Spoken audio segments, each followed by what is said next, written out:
and the evil in human nature. But she wouldn't even promise now. Just like I would tell you, if you're going to do something, do it well. And leave something witchy. Leave a sign to let the world know that you were there. Movies don't create psychos. Movies make psychos more creative. So, hi everybody. Welcome to Yes. Undercover Coven podcast. I always forget it. I am Ale. And I'm Paula and...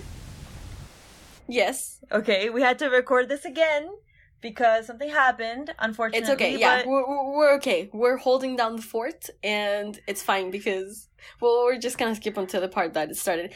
You know what? This episode is about electronics acting funny, so we should have guessed this is gonna happen. Yeah, so it's appropriate. Like we said in the recording that was unfortunately erased, something always happens Yes. when we record, so this is Exactly. just the same thing that happens all over again. Jump onto the original recording. First one. Okay, goodbye. And now. You forgot your headphones last time, so the audio didn't work. And then...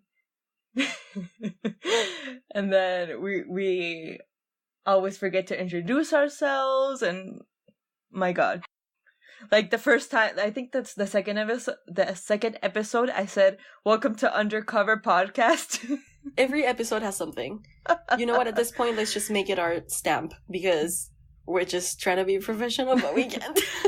First of all, I just wanted to say happy birthday, Ale! What, sorry? Yay! It was your birthday! Oh, yay! It was. It was your birthday, yay!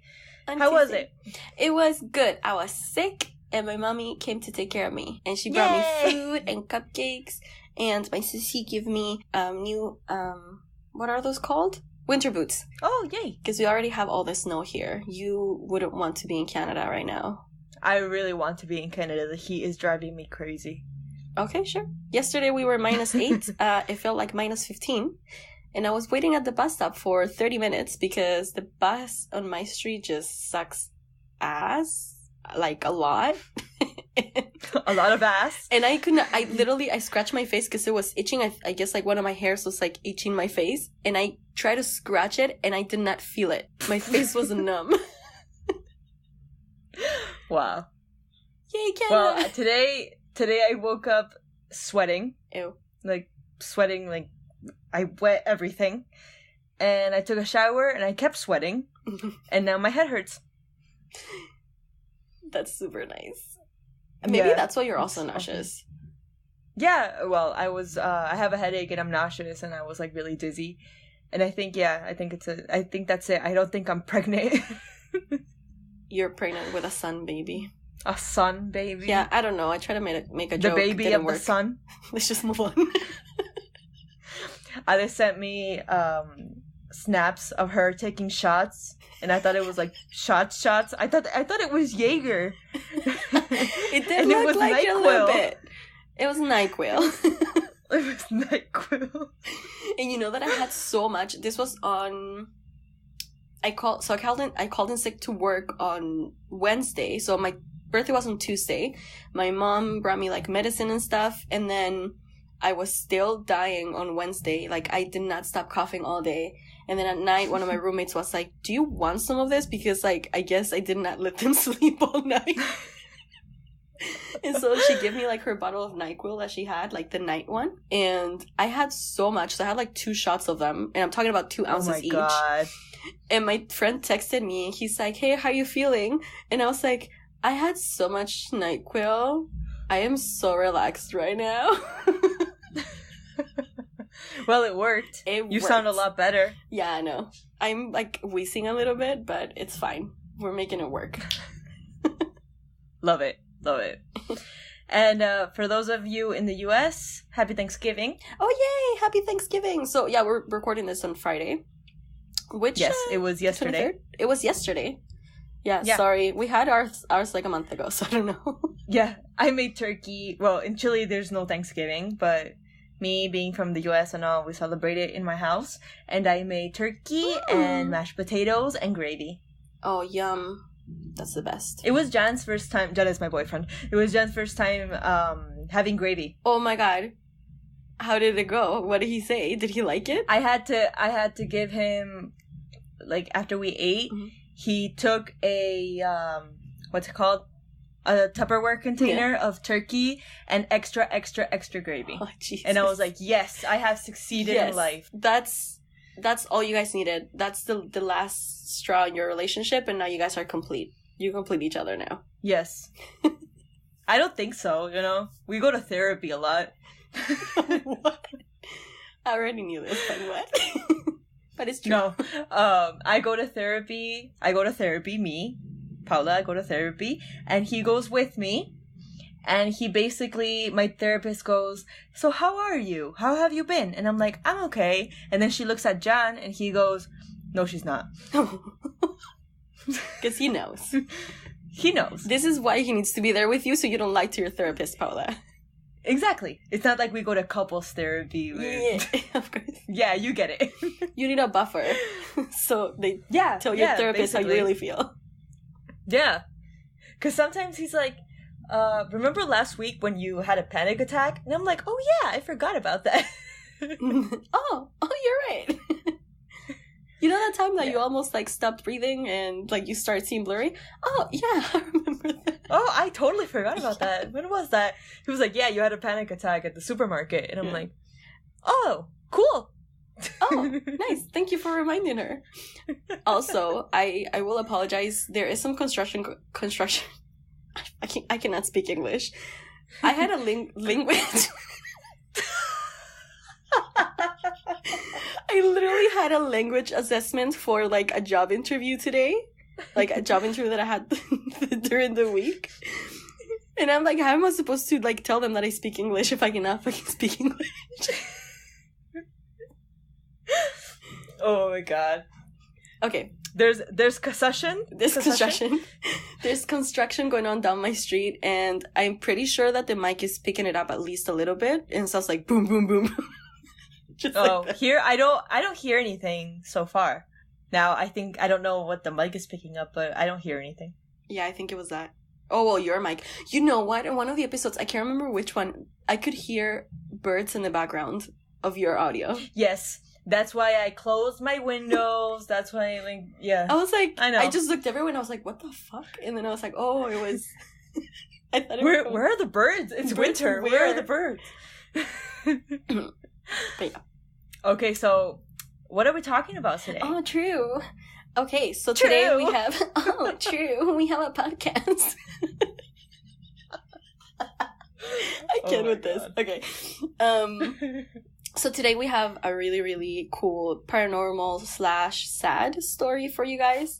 It's sort of paranormal. I mean, there's a couple of maybe theories about this, but it's about the Chatsworth crash in Los Angeles that happened in 2008, and the Charles Peck phone call. So Charles Peck was a passenger who died in the crash. That happened. So September 12th, 2008, around 4:22 p.m. In Cali, so it's California San Fernando Valley. A train that was containing 225 passengers and was going at, I think, 80 miles per hour, crashed with another train right at the Chatsworth, in Chatsworth area. That's what's called the Chatsworth crash. So there was a crew of 3 people on board at the time, and Robert Sanchez, who was the train engineer, aka the train driver, basically, who also passed away. It had been said, after everything was investigated, it had been said that it was his fault as to why the 2 trains collided. Mm-hmm. So he had been working, this is a story, he had been working a split shift. He had been said to have been texting at the time that he was driving. He actually ran a red signal so he was entering a single track where another train had been given the right way by the train dispatcher. And that's how he didn't realize he ran the red that he wasn't supposed to run because he wasn't given the right way, and that's how both trains collided. So there were 100. He was texting while driving the train? Yeah. You can do that? I don't think you can. I don't know how you drive a train, but yeah, okay. I don't know. Yeah, I mean, yeah, okay. Yeah, maybe someday, Paula. You have to dream big. Maybe. Dream big. Wow, my dream is to drive up a train. Just don't text while you're doing it. I won't. I'll snap it. Snap it. So then there will be real evidence if you ever crash. We're so bad. Okay. Go on. So, there were 135 people injured and 25 died. One of them was Charles Peck. So, Chuck Peck, one or the other, they call him. So, he was 49 years old. He was a customer service agent for Delta Airlines, and he actually had gone to LA for a job interview, where he was supposed to move with his fiance. So that was, I think, one of the things that that the fiance said, we're not getting married until we're living in the same state, basically. Mm-hmm. Right? So when he took the train to go there and then to come back. So when the crash happened, sorry, I'm turning my notebook. Why are you looking at me like that? I'm turning my notebook. Let me be. Okay, so when the crash happened, it's just that you don't see her, but she was turning her notebook and she was just like looking like right at me through the camera, and I'm like, what's happening? I think I was gonna say something, but then I just forgot and I didn't say anything, and I don't even know. Sorry.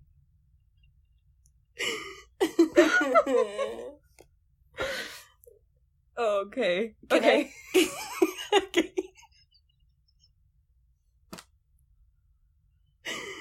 Oh my god. Okay. This is gonna be so edited. Yeah, edit this part because I sound gross. Okay. Okay. Okay. So, we're back. All right. Your mascara is running. It is. Oh my god. It's actually my eyeliner. Ale has like the biggest black spot on her eye, and she just noticed. It's my eyeliner. Sorry, you guys. We're back. Okay. So, so when the crash was being reported in the news, his fiance was in the car on her way to pick him up at the train station with his parents and his siblings in the car. Fuck. Right? That same night, so it was a huge wreck, of course, so they took hours. I'm pretty sure... let me see. They took about a day probably to look for everybody and like everybody that was under the wreckage and all that. So that same night at around 9 p.m. maybe, his son that lived in another state called his fiance to tell her that he had received a call from Chuck or Charles, and she was like, oh, what did he say? What, is he okay? What happened? And then he goes, no, there was only static, and then he hung up. The call disconnected. So after this first call, everybody in his family, like his closest family, which it was his son, his brother, his sister, his stepmom, and his fiance, they all received a total of 35 calls in between them all from him. Wow. And all of the calls were just static, and then the call will drop. And when they would try and call it back, it would just lead to voicemail, basically. Mm-hmm. So, the calls, of course, prompted the search crew to look for him because they had the hopes that he was alive. That he was still alive, maybe trying to call, maybe he was like, maybe trapped under something and somewhere they couldn't see him, maybe he couldn't move or talk.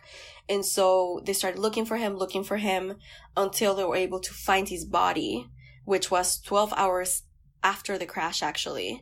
They found his body, and it was determined that he actually died on impact. Wow. And actually his phone was never recovered from the wreck. Never? They never found the phone. So his family sees it as a way that, okay, how do the calls were made? Maybe he was trying to buy them a little bit more time until his body was found so they wouldn't be as heartbroken that he was dead and his body wasn't found. So they would give him hope until they found him and he wasn't dead. So his family thinks that it was something from like the beyond, basically, that it was something paranormal. I do agree with this. I think it's pretty weird that the phone would call. Okay, so let's say that it was somebody else calling. How is it that this person wasn't calling like 911 or somebody else who found the phone calling their own relatives, but they were calling exactly his closest relatives? Yeah, I was gonna ask. I was gonna say, what if somebody else found the phone? Exactly. But yeah. But the phone was never recovered. And nobody came forward. They would call like other people. They wouldn't like coincidentally call his closest relatives. Exactly. That's weird. It is weird, right? So there is some other theories as to what happened, apart from the paranormal side of it, which is my favorite theory, because it would be really cool that he'd be trying to call them to tell them, hey, I was in a crash, or maybe, I don't know, I have like this whole picture of like him being maybe not realizing that he was dead and trying to call them, and that's why they could only hear static. That's very sad, but yeah, I can understand that. Right? Or like maybe he was trying to buy them time and like give them hope until he was actually found, just so they would be calm until they actually found him. Yeah. Right? Mm-hmm. So I was able to find, I was going through Reddit actually, and so somebody posted the story, and then people at the bottom, like in the comments, were commenting saying like, maybe this is what happened, maybe this is what happened. So I found a couple of comments that would make a lot of sense, or like some sort of sense, if looking from like a scientific, more factual standpoint than the paranormal theory would be. Mm-hmm. So somebody comment, and his name in Reddit is Pale as Death. I love him. Or her. Or her. Yeah, it's they.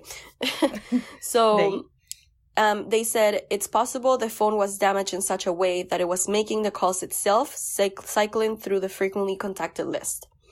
So it would make sense, yes. Yeah. But also, okay, maybe this was back in 2008, but I'm pretty sure phones work the same way now that they did back in 10 years ago. 10 years ago.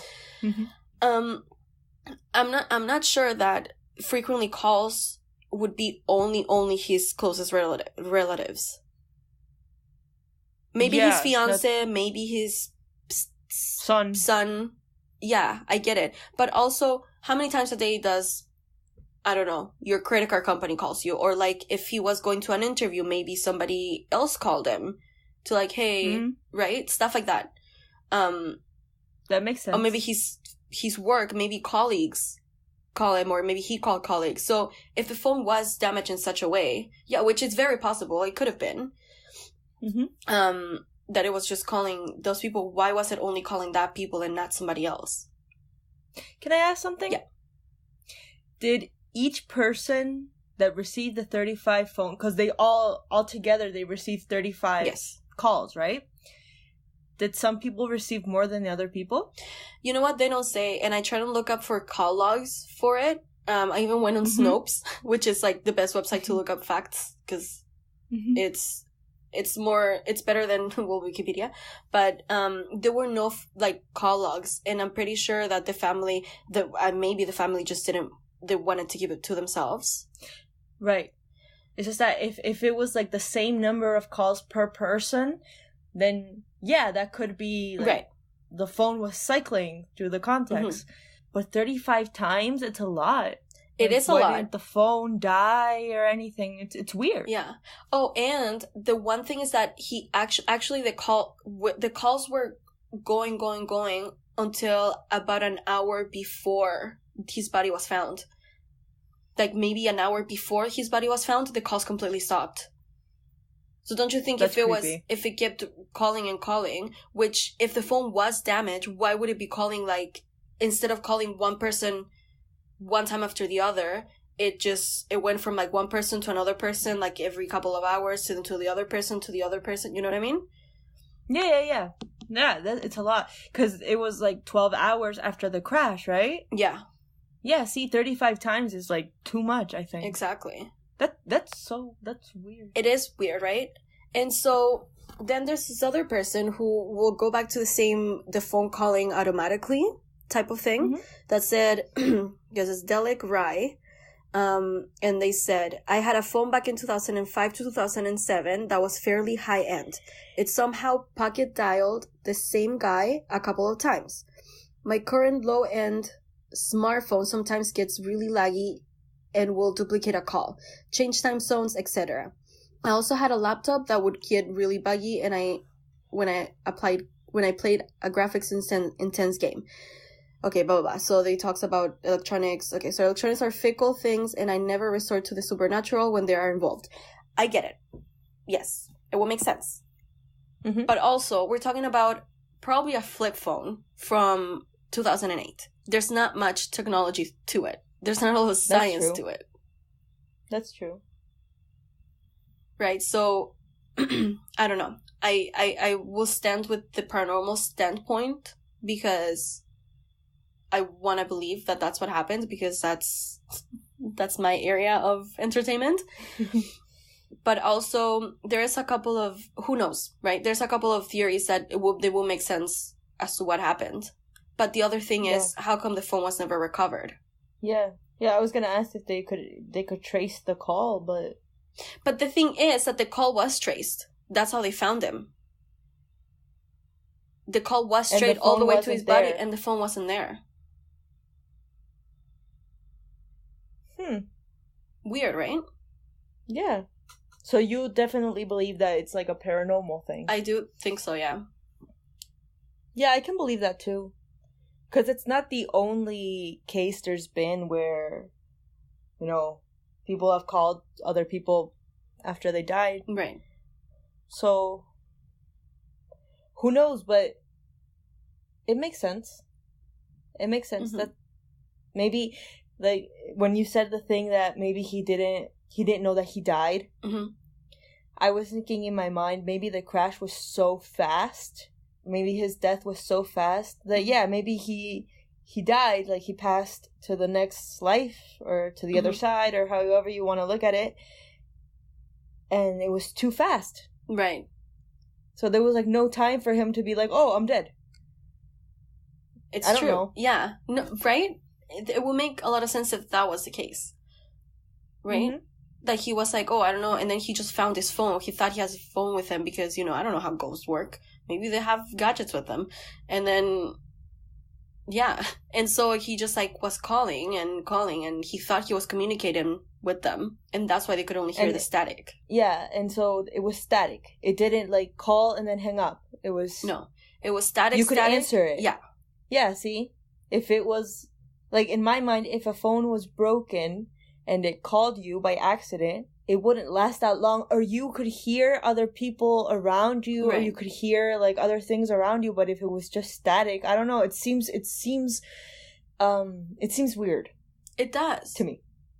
Like, it gives you a lot to think regarding that it's not just a broken piece of electronics. It's something else. Because, okay, think about it. The phone was never recovered, but the call was traced to him. So his fiance actually in an interview, she was saying how every time the phone would call them, or like they thought it was him that was alive somewhere trying to call them, and that the phone had just been broken, and that's why they couldn't hear him. They were like telling him like, oh, hang on, baby, like hang on, we'll be there, they'll find you, blah blah blah. So maybe he, if as a spirit, could hear that, so he was trying to communicate, but because he realized that they couldn't hear him, he would just hang up, because they would try to call the phone back and the phone would just go straight to voicemail. Yeah. So how's it? See, that's weird. So the phone maybe is somewhere around the crash, and it's just like it just broke right on impact. If he died right on impact, I'm pretty sure an electronic wouldn't survive that. Yeah. No, and I'm just thinking about like other cases where people have received calls from loved ones and everything after they died. And it happens. Yeah. And it doesn't have like an explanation, so who knows? It does. No, it does. Definitely. There have been cases and stories of people like receiving, I don't know, like a call from their grandpa or their grandma, like after like their mom after they passed. Oh, I remember when my grandma died and I dreamt about her that night. Really? And she gave me a hug. Oh. It was weird. But yeah, you think about it. Yeah, and I was asking Ale if she could find like any calls on YouTube or anything, but yeah, it was just static. So we abruptly stopped because our best friend called me, and this is a shout out to Fernanda. Hi, Chile. Feña. Hello. Hi, Feña. Feña's listening. She better be. Okay, so we were abruptly interrupted again because of my mom. It's okay. It's okay. It happens. No, but we wanted to shout out our friend Feña, Fernanda, that we love her very much, even though she tells us the same story 10 times. But it's just like, she's like, but that's not saying anything while she's telling this story, something that happened with her neighbor like 4 years ago. And I thought this was the first time I was hearing the story, but then at the very end, when she talked about the pyramid scheme, like that pyramid scheme scam thing, oh my god. Yeah. I was like, I think I've heard this story before. But anyways, maybe we should have her on the podcast someday and have her tell that story. And I interrupted, and I'm like, this is the 4th time I'm listening to this. We love you. We love you, Feña. We love you so much. Anyway. Yeah. Well, this story was the story was pretty much done. We were just trying to debate whether it would have been like the theories, whether it would have been, we believed it or not. Yeah, fact or paranormal. But I guess I can rest comfortably in a I don't know. I'd rather not dig into it because I like to think it was something paranormal. But also there could be facts that make it just like a factual reason of why this happened. But yeah, I'll just sit right in the middle. For me, I like to believe things that have me like questioning life. Mm-hmm. Like paranormal things, because I think it makes life a little bit funner and it's not like so rigid. Mm-hmm. Like I don't feel so square. So I like to think that it was something paranormal. I think it's very possible. Like things in life don't always have to be so calculated and scientific and everything. I think there's mysteries and weird stuff that happens that sometimes you just can't explain. Right. There's layers to life. There's not only that one thing. Yes. I like that theory. There's a nice way of putting it. Yeah. Nice. Yeah. So yeah, that's where we end this this case, I guess. What's his name? Charles Peck. Or Chuck Peck. They vary it in the ow, my toe. Sorry, I hit my toe on my chair. So yeah, rest in peace, Charles Peck. Yep. You were very loved. And good thing that he passed in impact and he didn't suffer. So oh god, yeah. Yeah. My god. And yeah, we're gonna end the episode, I guess, because not much else to say. Yes. This was a little bit shorter, but we're tired, and we're always tired. We're always tired. That's our aesthetic at this point. Yeah. That's like, just I'm us. about to graduate college. Ali's working and she's sick, so we're tired. We're tired. Yep. It's okay. The hustle. It's our stamp. It's our stamp now. That's just us. We're just tired. We're the One tired. day we're gonna have a shirt and we're gonna be like, we're just tired. We're just tired. Oh my god, we're just tired. Yeah.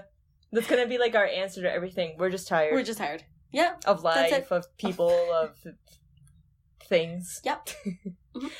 Yeah, okay. So remember to follow us on Twitter and Instagram at Undercover Coven. You can also email us, our Undercover Yes. Coven. If you have any suggestions or just regarding anything, you can really email us. I'm always checking my email and I never see any emails coming in. It's so sad.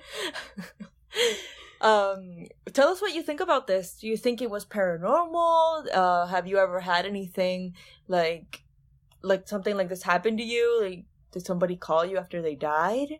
I don't know. Or maybe you have any have stories? other theories of what could have happened. Like, have you had any similar experiences that your phone maybe just called random numbers or your family members? Yeah, let us know. We'll love to hear. Have you ever had a phone that was lost and it still called other people? Good one. Mm-hmm. Yep. Yes, that's a good one. Yeah. Right. So yeah, guys, have a great week because it's Monday, right? Yes. It's Monday, and yeah, we'll be back soon with more stuff. With more. With Just more. more. With more of everything. And we'll be tired, but it's okay. We're always tired, so it's fine. We're always tired. All right. We love you Anything guys. No, that's Okay. it for me. We love you. Bye. Bye. Bye.